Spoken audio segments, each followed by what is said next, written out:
শাইতানির রাজিম বিসমিল্লাহির রহমানির রহিম।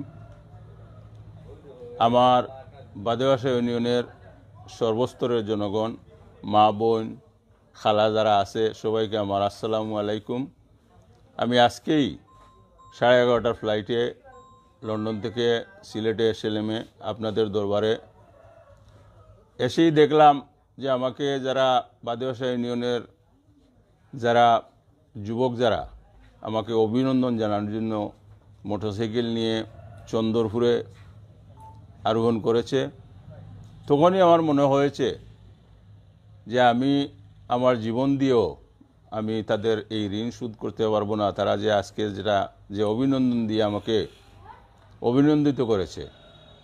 আমার একটি কথা বাদেবাসা ইউনিয়নের সর্বস্তরের জনগণের জন্য, গরিব দুঃখী মেহনতি মানুষের জন্য একটি কথা, সুদিনের সূর্য উদয়ের অপেক্ষায়। সাবল আপনারা ভুল করবেন না। সুদিনের সূর্য উদয়ের অপেক্ষায় আপনারা যদি মনে করেন এই সূর্যকে উদিত করবেন, আপনারা মনে প্রাণে যদি চান তাহলে এই সূর্য উদিত হবে ইনশাল্লাহ।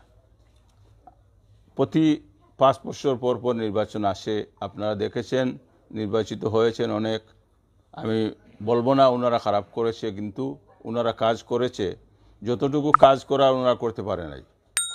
আমি ইনশাল্লাহ আপনাদেরকে প্রথমবার আমি যখন নির্বাচিত হই 2002 সালে আপনাদেরকে ওয়াদা করেছিলাম যে মাটির রাস্তার উপরে হলেও আমরা আসিরগঞ্জ থেকে বাদেবাসা ইউনিয়নের রাস্তা দিয়ে গাড়ি নিয়ে চলে যাব। ইনশাল্লাহ আমি আপনাদের সেই ওয়াদা পূরণ করেছি।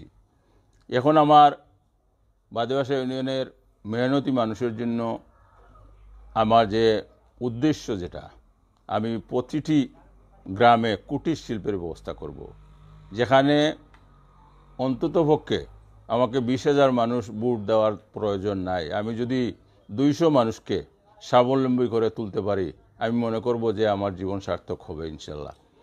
আমি আল্লাহর রহমতে আপনাদের দরবারে এসেছি, আপনাদের ভালোবাসায় এসেছি। আমি আমার এলাকার, আমার ইউনিয়নের সর্বস্তরের জনগণ লন্ডনে আমাকে অনুপ্রেরণা দিয়ে থাকতে দিচ্ছে না।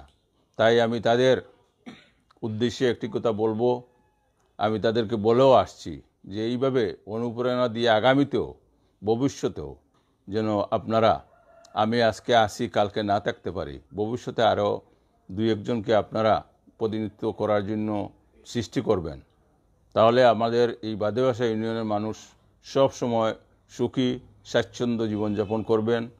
আমি আপনাদেরকে কথা দিচ্ছি, আমি যদি আপনাদের দুয়ায়, আপনাদের ভালোবাসায়, আপনাদের বুটে নির্বাচিত হতে পারি, বাদেবাসা ইউনিয়নে বাগলা গ্রামের সাইটে অনেক কাজ বাকি রয়ে গেছে, পিচের কাজ বাকি রয়ে গেছে, আর অনেক কাজ আছে বিভিন্ন জায়গায় দেখেছি।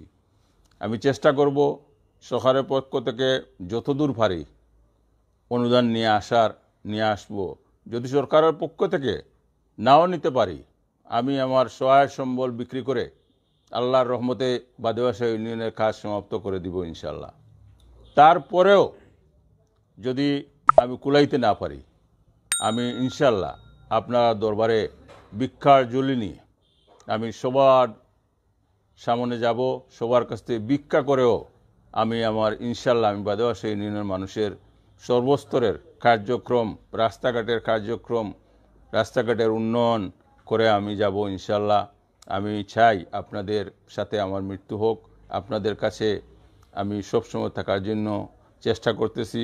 গত 31 বছর আপনারা আমাকে দেখেছেন, মায়ের চোখে দেখেছেন, যার ফলে আমাকে লন্ডন প্রবাসী এবং London, America, Italy, France, Portugal, Belgium থেকে যারা আমার সাথে যোগাযোগ করেছেন, প্রেরণা দিয়েছেন, আমাকে সহযোগিতার আশ্বাসও দিয়েছেন, তাদেরকে আমি ধন্যবাদ জানাচ্ছি।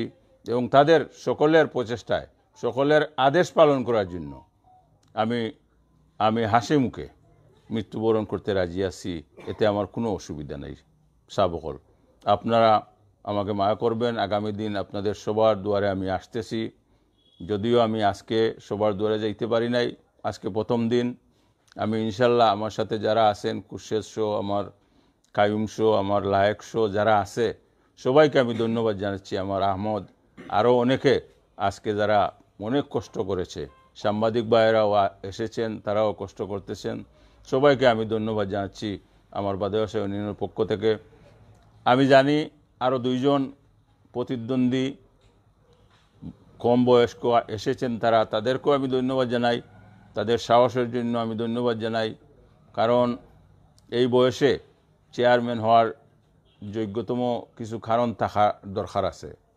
একজন মানুষ যখন চেয়ারম্যানের যোগ্য হবে, হাদিসের মধ্যে মিসকাত শরীফের একটা হাদিস আছে, খায়রুন নাস ইমা ইয়ানফাউন নাস, যে ব্যক্তি উত্তম এবং মানবতার সেবা করার জন্য যে ব্যক্তি উপযুক্ত তাকে বোর্ড নির্বাচিত করার জন্য। এটা মিসকাত শরীফের হাদিসের একটা কথা। আমি সেই হাদিসের কথাটি বললাম। আর আমাদের এলাকায় যারা আছে, আমি সবাইকে অনুরোধ করব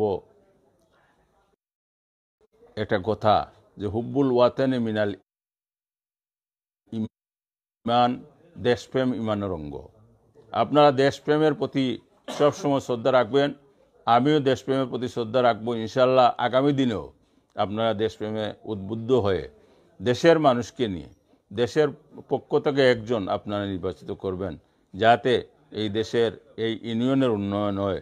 সর্বাগ্যে আমি চেষ্টা করব ইউনিয়নে বিভিন্ন ধরনের বরাদ্দ আসে, এইসব বরাদ্দ আমি একা বিতরণ করতে চেষ্টা করব না।